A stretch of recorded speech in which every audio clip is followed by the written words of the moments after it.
नमस्कार दोस्तों, जैसे आप सभी लोग जानते हैं, हमारे इस प्रोग्राम का जो मेन मोटिव और मकसद है वह है आपको हर हेल्थ इशू के प्रति जागरूक करना। और इसी सिलसिले में आज हम बात कर रहे हैं रूमेटॉइड आर्थराइटिस की। दोस्तों, कहा जाता है ये एक ऑटो इम्यून डिसऑर्डर होता है जिसमें हमारी बॉडी जो होती है खुद ही अपने सेल को डिस्ट्रॉय करना शुरू कर देती है और फिर कॉम्प्लिकेशन होती है पेन, सूजन और डिसफिगरमेंट। लेकिन सही समय पर सही इलाज करवाना कितना इम्पोर्टेंट होता है और कैसे इसे बचा भी जा सकता है, इस पर आज हमें जानकारी देने जा रहे हैं डॉक्टर अब्दुल गनी साहब, जो कि प्रोफेसर हैं department orthopaedic, government medical college Jammu में।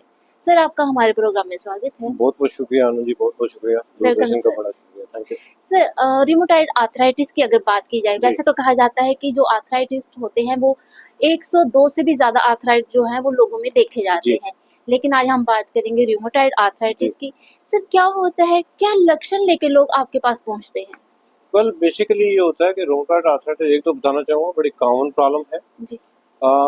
लोग आते हैं जनरली जोड़ों के दर्द, खासकर छोटे जोड़ जो हाथ के जोड़ हैं छोटे, उनके दर्द के साथ में हमारे पास आते हैं। और मॉर्निंग स्टिफनेस, मतलब सुबह उठ के हाथ उनके जकड़ जाते हैं, अकड़ जाते हैं, वो हाथ आराम से खोल नहीं सकते।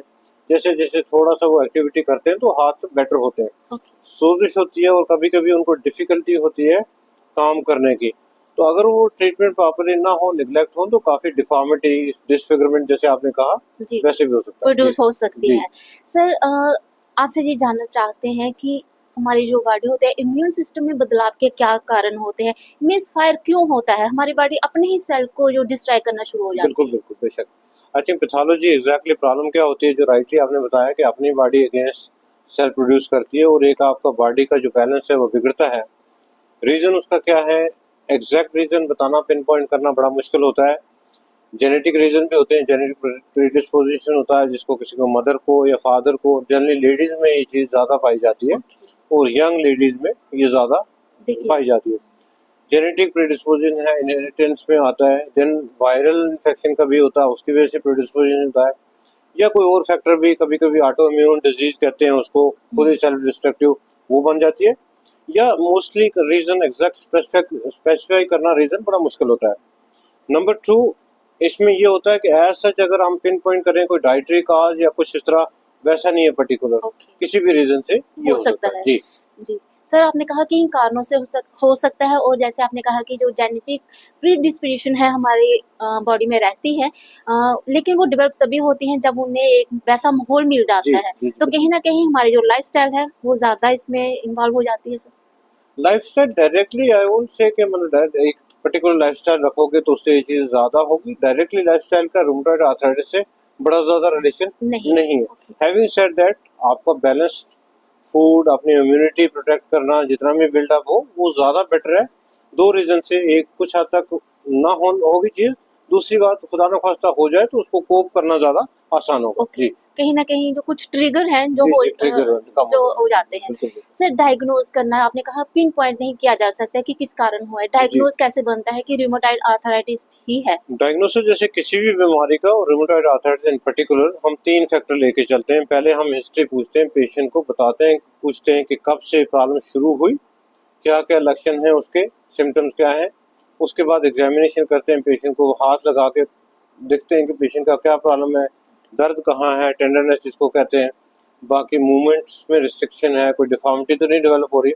फिर हम कुछ टेस्ट करते हैं, इन्वेस्टिगेशन जिसको कहते हैं, ब्लड टेस्ट करते हैं, कुछ एक्सरेज को लेते हैं, वो जनरली उससे डायग्नोसिस मिल जाता है। जी सर, ट्रीटमेंट मोडालिटी की अगर बात की जाए तो क्या रहता है? Sir, when we talking treatment modality, सबसे जरूरी बात ये होती है कि एक तो अर्ली रिकॉग्निशन और early start of the treatment very important.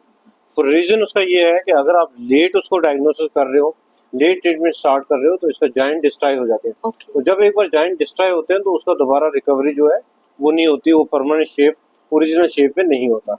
उसका रीजन ये भी है कि अर्ली ट्रीटमेंट से काफी हद तक उसका कंट्रोल हो जाता है। अगर बीमारी खत्म ना हो तो एटलीस्ट कंट्रोल हो जाता है, डिफॉर्मिटी जो है वो नहीं डेवलप होती, डिसेबिलिटी कम हो जाती है।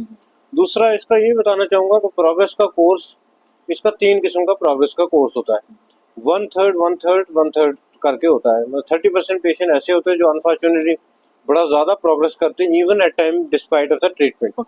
30% होते हैं जो कंट्रोल में आ जाते हैं और पेशेंट आराम से लाइफ लॉन्ग चलता है। 30% लकी लोग ऐसे भी होते हैं कि जिनमें टोटल सिम्टम कंट्रोल हो खत्म जाते हो हैं और जाता है, बीमारी वापस नहीं अपीयर आती, नहीं आती। जी नहीं आती है। जी, सर बहुत इम्पोर्टेंट आपने कहा कि अर्ली डायग्नोसिस अर्ली और टाइम। अर्ली ट्रीटमेंट जो हो जी इफेक्टिव बिल्कुल, जो मैनेजमेंट है उसमें बहुत इम्पोर्टेंट रोल प्ले करती है। Absolutely absolutely. Sir main stay of treatment इसमें भी मेरे ख्याल में पेन किलर रहता होगा या फिर ड्रग मॉडिफाइड ड्रग्स होती हैं जो काम करती हैं इसके लिए। सर कुछ लॉन्ग लाइफ जो दवाइयाँ हैं वो खानी पड़ती हैं। क्यूट करना कितना नुकसानदायक हो सकता है? वेल, ट्रीटमेंट आज की तारीख में काफ़ी ट्रीटमेंट अवेलेबल है। आई वोंट से कि radical treatment as such curative treatment नहीं है, बट काफ़ी हद तक मॉडिफाइंग, जैसे आपने खुद ही कहा, डिजीज मॉडिफाइंग ड्रग्स हैं, जी, वो मेन स्टे ऑफ ट्रीटमेंट है आज की तारीख में।